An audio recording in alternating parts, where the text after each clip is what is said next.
신속히 윤석열 내란 피의자를 체포, 구속하고 헌법재판소에서 신속한 재판을 통해 파면하는 것이 국가 안정을 위해서 매우 필요한 일이다. 제대로 증거 조사도 없이 몇 개월 만에 아직 그렇게 빨리 끝난다 그런다면은 그것은 상식에도 반하겠죠.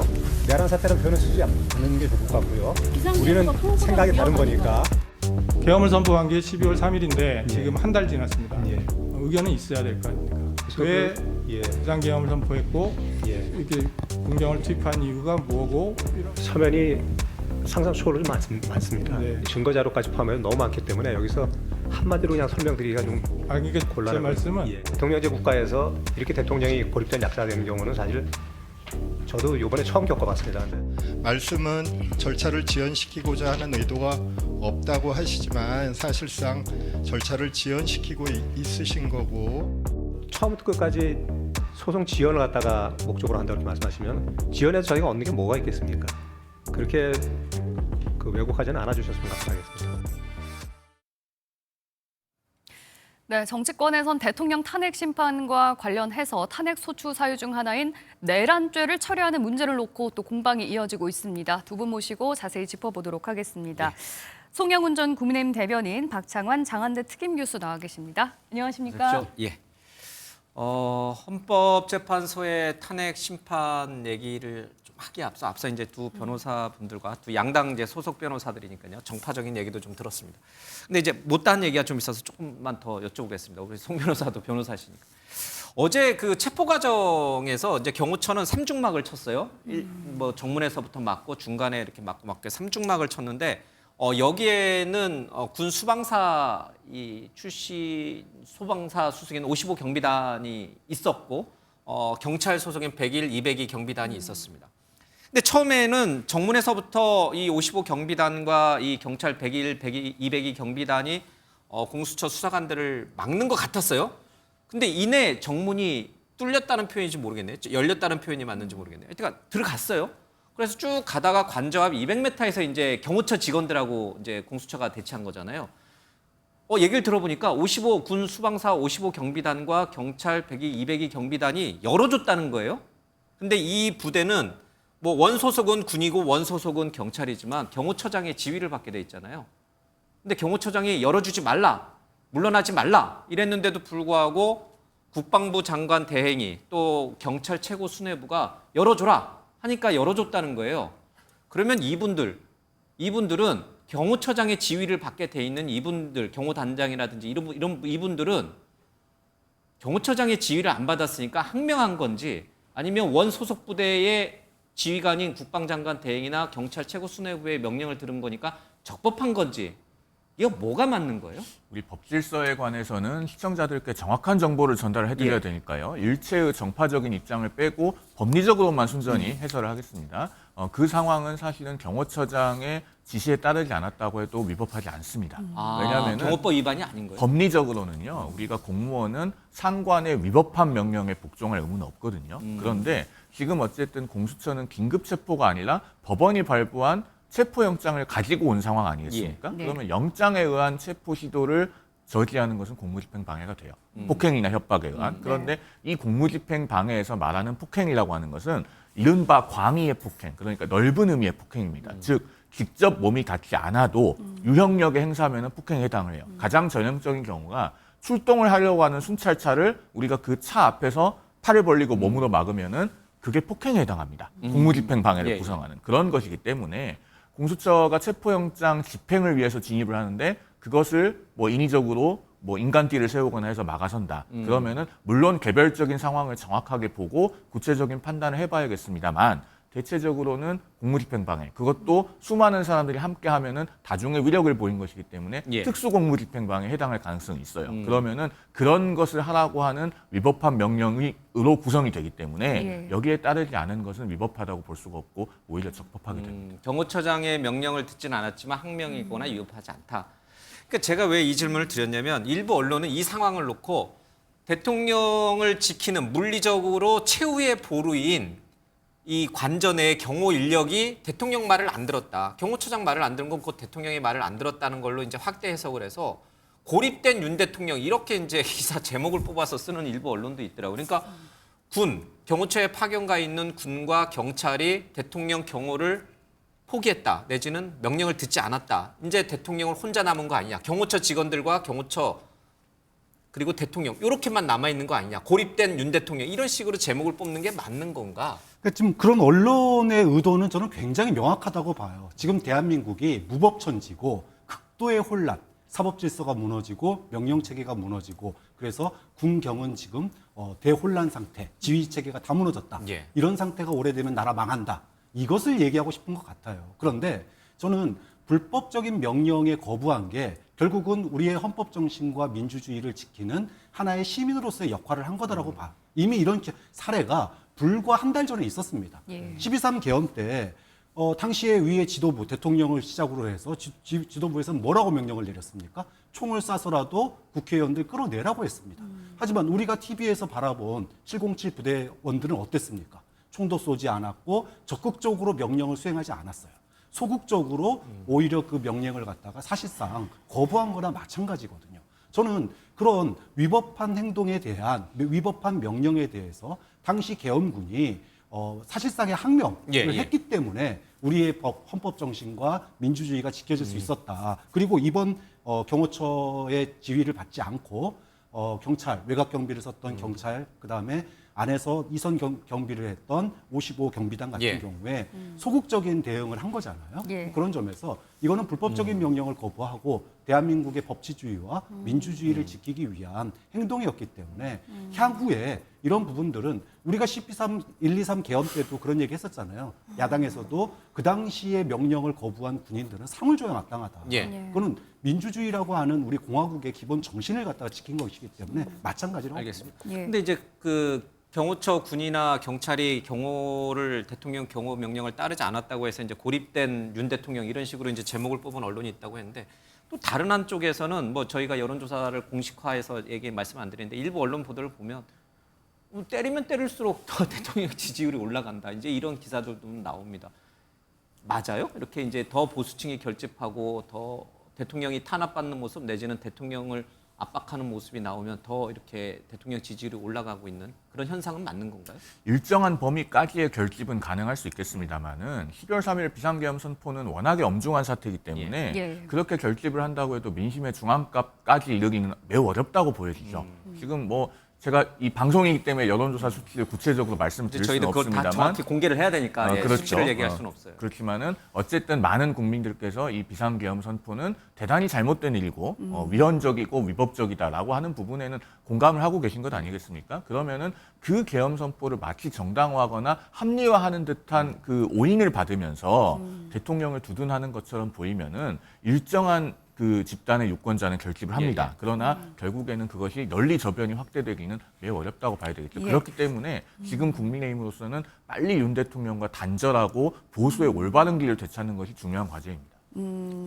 단절을 해야 한다라고 말씀을 해주셨네요. 그렇게는 안 가는 것 같아요. 오늘 긴급의원총회도 하면서 예. 내란죄 얘기도 하고 국내 체포영장 분위기는 잘못했다. 조금 다르게 흘러가고 있는 것 같기는 합니다만 일단 이제 탄핵 심판 얘기로 좀 해보도록 하겠습니다. 국회 탄핵소추위원단이 윤석열 대통령의 탄핵소추 사유 중에서 내란죄 부분, 형법상 내란죄에 해당되는 부분은 좀 철회를 하겠다. 이렇게 얘기를 하면서 좀 논란이 일고 있습니다.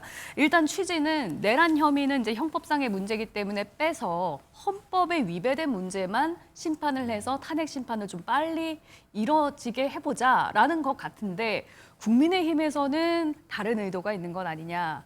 다른 목적으로 심판을 빨리 하게 하려는 건 아니냐. 바로 이재명 대표의 사법 리스크 때문이 아니냐라고 얘기를 하고 있거든요. 교수님께서는 어떻게 보세요? 그걸 모르는 사람이 그런 주장을 하면 그거는 뭐 무식한 게 용감한 거다라고 얘기할 수 있습니다. 용서받을 수 있어요. 모르고 했으니까. 그런데 지금 국민의힘에서 그런 주장을 강하게 하시는 분들은 다 법률가 출신이에요.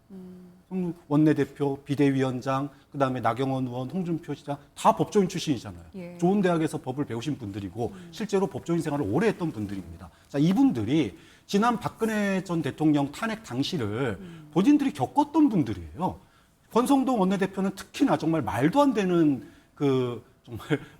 말을 하고 있는데 본인이 지난 박근혜 탄핵 당시에 박근혜 전 대통령의 탄핵 사유를 헌법재판소에서 심판을 할 때 예. 당시에 뇌물죄라든지 이런 형법과 관련된 조항을 싹 뺐습니다. 네. 그때 이제 탄핵 소추위원장이었죠. 그렇죠. 법사위원장이었어요. 권성동. 당시에 본인이 탄핵의 사유에서 형법과 관련된 어떤 뇌물죄니 뭐니 이거 싹 빼고 예. 위헌 여부만 가지고 하는 거예요. 예. 왜냐하면 헌법재판소는 다른 재판소와 다르게 예. 헌법에 대한 재판을 하는 곳입니다. 예. 대통령이 국민에 의해서 선출된 대통령이 국민이 위임한 권한이 있잖아요. 그 예. 권한을 헌법에 맞게 활용했는지 예. 혹은 헌법을 위배해서 활용했는지 이것을 보는 게 헌법재판소고 탄핵 심판이거든요. 예. 그렇기 때문에 형법과 관련돼서 유무죄를 따지는 뭐 뇌물죄니 이런 것들은 빼고 네. 대통령의 권한을 헌법에 국민에 의해서 위임받은 그 권한을 헌법에 위배되게 활용했다. 예. 이 부분을 가지고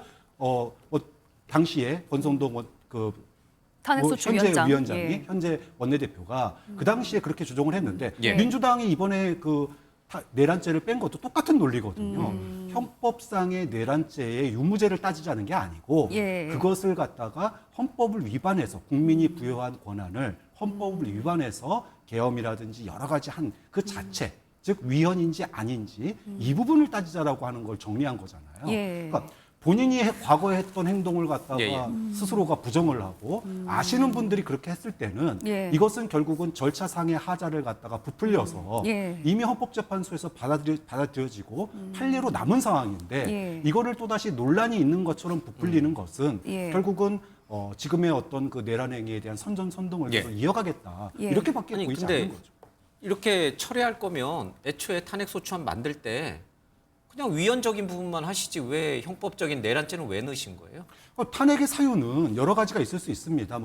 우리가 맨 처음 탄핵에 이제 불성립됐을 때 그 당시에 보면은 몇 가지인가 있었잖아요. 예, 예. 뭐 다양한 사유로서 탄핵을 할 수 있는 거지만 그 중에서 이제 내란이라든지 계엄과 관련된 부분만으로 추렸던 거고 예. 그것은 향후에 저는 뭐 다른 그 형법 재판에서 내란죄 재판이라든지 이런 데서도 또 하나의 저는 증거나 내용으로 활용될 거라고 보지만 예. 이제 문제는 헌법재판소에서는 헌법과 관련된 것만 하잖아요. 그렇기 때문에 그러면 애초부터 이제 나중에 헌법재판소에 이게 탄핵 이제 표결이 돼서 가결이 돼서 헌법재판소 가면 내란죄 부분, 형법과 관련된 부분은 싹 빼려고 이제 그러니까 마음을 먹고서 그러니까 넣었다는 뜻이에요. 그러니까 이제 그 탄핵이라고 하는 것은 법리적인 것이 아닙니다. 정치적인 심판이에요. 그러니까 정치적인 심판이기 때문에 그 정치적인 심판 안에는 국민들의 충분히 공감대를 들어갈 수 얻기 있다. 위한 여러 가지 얘기가 들어갈 수 있고 그것을 법리적으로 적용할 때는 또 그 중에 일부를 가지고 이 부분만 가지고 얘기할 예. 수도 있는 거죠. 예. 뭐 네, 과거에도 그렇게 이제 소추안에 대해서 여러 가지 내용들을 뭐 넣었다 뺐다 했었는데 그걸 심지어 국민의힘에서 주도를 했었는데 왜 이제 와서 다른 얘기를 하느냐라고 얘기를 하셨는데 권성동 당시 탄핵소추위원장의 얘기 준비되어 있습니다. 먼저 보고 오시겠습니다. 탄핵 재판은 형사 재판이 아닙니다. 대통령의 직무집행 행위가 헌법과 법률에 중대하게 위반되었느냐 여부를 가리는 재판이 탄핵 심판이고 범죄가 성립하느냐의 유무는 헌법 재판의 대상이 되는 것이 아니라 형사 재판의 대상이 되는 것입니다. 그렇기 때문에 국회 탄핵 소추 의결처럼 국회 제적위원 3분의 2 이상의 찬성이 필요 없고 이거는 탄핵 소추위원과 대리인단이 얼마든지 그 준비 서면을 작성해서 제출할 수 있다라는 말씀을 드립니다. 국회 탄핵소추 대리인단 측에서 탄핵사유에서 형법 위반 즉 내란죄 혐의를 탄핵사유에서 처리하기로 했습니다. 이것을 수정하는 것은 몇몇 의원들과 변호사들의 밀실 협의로 졸속 결정한 사안이 아닙니다. 국회의 탄핵소추문에 내란이라는 단어가 총 38번이나 들어갑니다. 내란죄 혐의는 대통령 탄핵소추문의 알파요 오메가입니다. 이 핵심을 탄핵사유에서 제외한다는 것은 안고 없는 찐빵이 아니라 찐빵 없는 찐빵입니다. 국가에서 통과될 때는 내란죄를 전면에 내세우고 헌재에서 심판할 때는 내란죄를 뺀다면 탄핵 절차를 우습게 만드는 것입니다. 헌법재판소는 졸소로 작성된 탄핵소추문을 각하시켜야 합니다. 탄핵 소추안에 찬성했던 204명 중에 적어도 12명의 국회의원이 저희 당에서 찬성했을 거라고 추정을 하고 있는데 만약에 내란죄를 탄핵 소추안에서 뺀다면 어떻게 했을 것인가? 그래도 탄핵 소추안을 찬성했을 것인가? 아니면 반대했을 것이다. 그런 것에 대해서 공개적으로 입장을 표명해 주시는 게 정말로 필요하다. 탄핵안에 반대했을 거다라는 분이 적어도 5분을 넘긴다면 그것을 헌재 증거로 우리가 제시를 하고 그리고 탄핵 소추안 표결을 다시 국회에서 재의결해야 된다라는 게 저의 입장입니다. 예, 이 탄핵 소추안에서 내란죄를 빼버린다고 하니까 국민의힘에서 지금 펄펄 뛰고 있습니다. 이럴 거면 다시 의결을 해야 되는 거 아니냐. 과거에 이 내란죄가 탄핵 소추안에 포함되지 않았더라면 국민의힘에서 찬성했던 한 12명 정도로 지금 생각되는 그 12명이 찬성을 안 하고 반대했을 수도 있다. 다시 해야 된다라고 얘기를 하고 있거든요. 일단 법리적인 부분을 먼저 말씀드리면 헌법재판소는 그대로 판단을 할 겁니다. 왜냐하면 예. 그러니까 빼는 거를 인용한다. 그렇죠. 헌법재판소는 노무현 전 대통령 탄핵 심판 사건과 예. 박근혜 전 대통령 탄핵 심판 사건에서 일관되게 판시한 내용이 있어요. 뭐냐면은 헌법재판소가 소추 사유를 판단할 때 국회 소추 의결서에서 어떤 위법 사항으로 분류되어 있는지에 구속되지 않는다는 겁니다. 즉 소추 사유에 적시된 사실관계를 가지고 판단하는 것이고 예. 그 사실관계를 전제로 했을 때 그러면은 어떤 헌법 위반이냐 또는 어떤 법률 위반이냐라고 하는 것은 헌법재판소가 판단을 한다는 것이죠.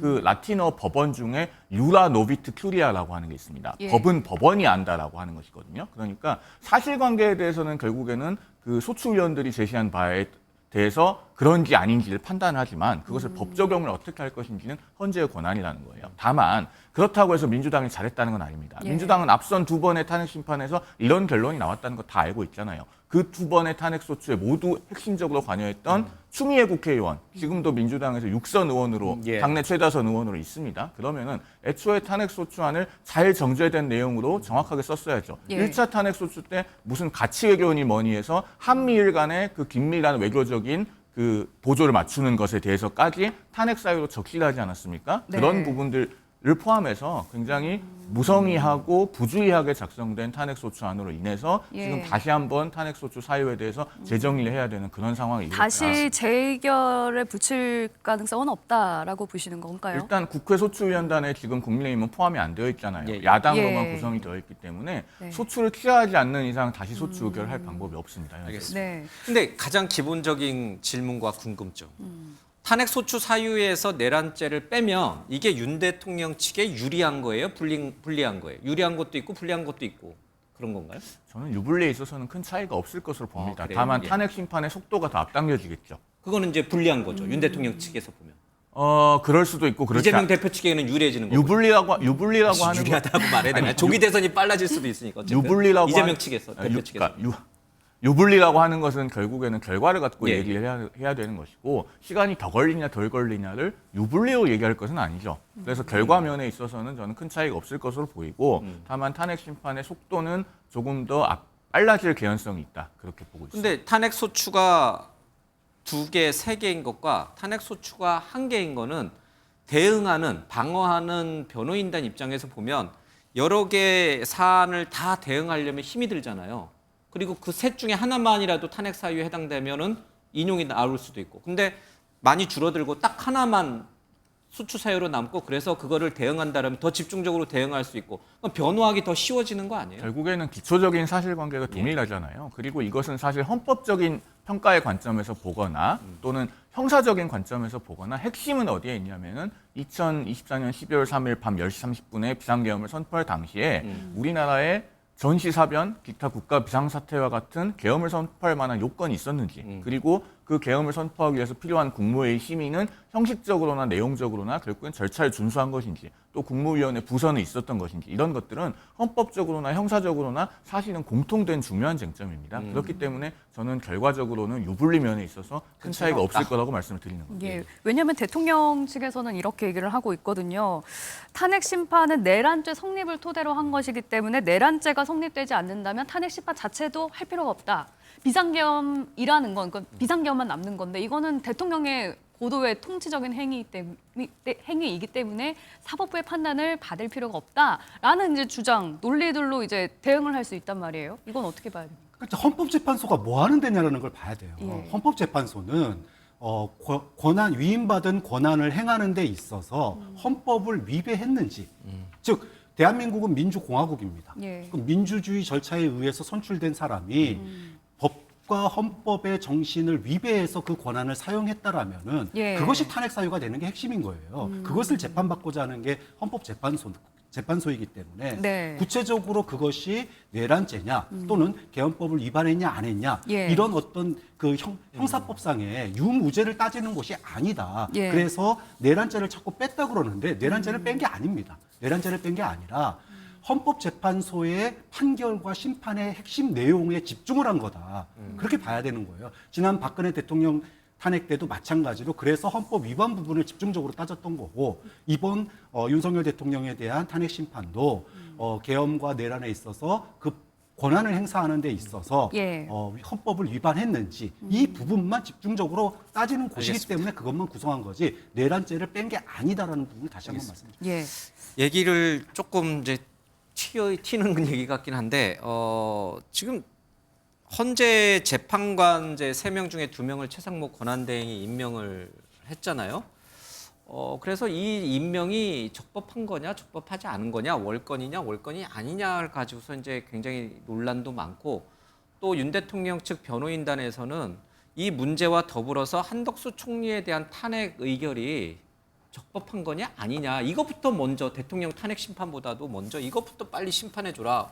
한덕수 총리에 대한 탄핵이 잘못된 거였다면 그러면 최상목 권한대행이 임명한 헌재 재판관 2명 임명도 무효화가 되는 거고 그러면 다시 헌재는 6인 체제로 돌아가는 거니까 이 주장을 하고 있는데 그러니까 한덕수 탄핵 심판을 먼저 해달라고 주장하고 있는데 이거는 일리가 있는 주장인가요? 일단 정족수 문제는 헌법재판소가 결론을 내기가 어려운 문제는 아니기 때문에 150일이냐 그렇죠. 151명이냐 200명이냐 네. 혹은 소추 사유에 따라서 어느 시점에서 발생한 사유에 관한 것이냐에 따라 달라진다라고 하는 그 3가지 견해 중에 어느 쪽을 취할 것인가는 상대적으로 간명한 문제입니다. 그러니까 헌법재판소가 일찍 결론을 내려줄 수 있다고는 생각을 해요. 예. 다만 그 대통령 권한대행을 맡고 있는 국무총리에 대한 탄핵 소추는 의결 정족수가 200명이다. 즉 제적 국회의원의 3분의 2다라고 결론을 내더라도 그러면은 그 사이에 기획재정부 장관 겸 부총리가 대통령 권한대행을 하면서 한 국법상의 행위가 전부 다 무효다. 이렇게 되면은 국가적으로 법적 안정성이 크게 흔들리지 않겠습니까? 네. 그런 부분에 대해서는 헌법재판소가 아마 뭔가 논리적인 그 보완 장치를 제시할 거라고 저는 그렇게 생각합니다. 그러니까 한덕수 탄핵안이 잘못된 거라 결론을 내도 그 이후에 사이에 최상목 권한대행이 했던 여러 가지 뭐 통치 행위나 결정, 임명권 뭐 이런 것들은 다 유효한 걸로 보완 장치를 할 것이다. 그렇죠. 그게 전부 다 무효라고 보면은 국가적으로 큰 혼란이 발생하기 최상목 때문에 대행이 해놓은 뭐 사인이나 조약은 다 그렇죠. 그래서 그 부분에 대해서는 헌재가 어떻게든 그 논리적인 보완 장치를 제시할 것이다라는 게 제 생각입니다. 그러면 뭐 먼저 그 대통령 탄핵 심판보다 한덕수 국무총리 탄핵 심판에 대해서 먼저 하는 거는요? 그럼에도 불구하고 빨리 해야 될 만한 시기는 있죠. 왜냐하면은 지금 민주당이 어쨌든 틈만 나면은 후속 그 대통령 권한대행도 탄핵 소추할 수 있다는 가능성을 배제하지 않고 있잖아요. 그리고 민주당식 겁박 정치가 앞으로 영원히 중단된다는 보장도 없습니다. 그러면은 또다시 대통령 권한대행에 대한 탄핵 소추는 반복될 개연성이 있기 때문에 이런 경우야말로 헌법재판소가 결론을 빨리 내서 좀 명확하게 해줘야 될 그런 필요성은 대단히 높다고 할 수 있죠. 대통령 탄핵 심판보다도 먼저? 그건 간단한 문제 아니겠습니까? 151명이냐 200명이냐라고 하는 거는요. 일종의 종국 결정이 아닌 가처분 결정이나 이런 것들을 통해서도 답을 내줄 수 있는 문제라고 충분히 생각합니다. 먼저 할 수도 있다 이런 얘기. 같이 하면 되잖아요. 같이 동시에? 아니, 그 동시에라고 하는 게 아니라 대통령 탄핵 심판을 심리하면서도 얼마든지 병행해서 심리할 수 있는 상황입니다. 헌법재판관들이 지금 힘이 그 정도 여력은 있을 거라고 저는 생각합니다. 그렇게 여러 개의 재판, 지금 한 10여 개 이상이 지금 헌재에 가 있잖아요. 탄핵이 워낙 많았으니까. 나머지는 실질적으로는 지금 심리가 진행되고 있지 않잖아요. 그러니까 동시에 충분히 할 수 있다. 그렇죠. 대통령이랑. 예. 알겠습니다. 이제 비상계엄 탄핵 사태로 정치권이 굉장히 어지러운 상황이기는 합니다만 지금 벌써부터 조기 대선에 대한 얘기가 흘러나오고 있습니다. 아직 조금 이른 감이 있기는 합니다만 또 새해 맞아서 여러 언론사들에서 또 여론조사를 실시한 게 있거든요. 신년 여론조사 결과들을 토대로 한번 조기 대선을 한번 살짝 좀 전망을 해볼까 하는데요. 차기 대선 후보 선호도 여론조사에서 이재명 더불어민주당 대표가 32%로 압도적인 1위를 했습니다. 자, 2위로는 홍준표 시장이 8%, 뭐 이렇게 오세훈 시장, 뭐 한동훈 전 대표 이런 식으로 나가고 있는데 여권에서는 지금 두 자릿수를 기록하고 있는 후보가 없어요. 예, 어떻게 봐야 됩니까? 뭐 시기적으로 지금 대선이 확정된 것도 아니고 예. 아직 내란 시도가 끝난 것도 아닙니다. 사실상 탄핵 심판이 끝난 것도 아니, 예. 전 내란 시도라고 보는데 12.3 계엄이 군과 경찰을 동원한 쿠데타 내란 시도였다면 그건 실패를 했죠. 하지만 이후에 대통령이 소위 말하는 아스팔트 우파를 동원한 내란 선전선동은 여전히 하고 있고 예. 우리가 성공한 쿠데타를 처벌하는 데 15년이 걸렸습니다. 전두환 노태우 씨에. 그런데 지금 실패한 내란을 지났는데 실패했잖아요. 근데 실패한 내란을 처벌하지 않은 사례가 전 세계적으로 없어요. 그러면 이미 한 달이 지났는데 어떠한 조사도 받고 있지 않고 오히려 지지층을 갖다가 선전선동해서 싸워라 이렇게 얘기하고 있는 상황이에요. 예. 그럼 이 부분을 갖다가 해결하는 게 저는 우선이라고 보고 그러다 보니 아직 본격적인 선거 그런 분위기는 잡히지 않았고 예. 당연히 탄핵에 대한 국민 찬성 여론이 높고 그것을 주도했던 민주당의 지지율이 높을 수 있는 대선 후보에 대한 지지율이 높은 건 너무 당연한 거고요. 예. 반면에 거기에 대해서 속 시원하게 명쾌하게 윤석열 대통령을 비판하지 못하는 지금 여권의 후보들이 예. 지지율이 낮은 거는 너무나 지금 당연한 거다. 하지만 향후에 탄핵 심판이 끝나고 파면이 되고 나서 본격적으로 선거 국면이 되면 저는 보수층의 결집도 어느 정도 다시는 이루어질 거라고 봐요. 과거 누구로?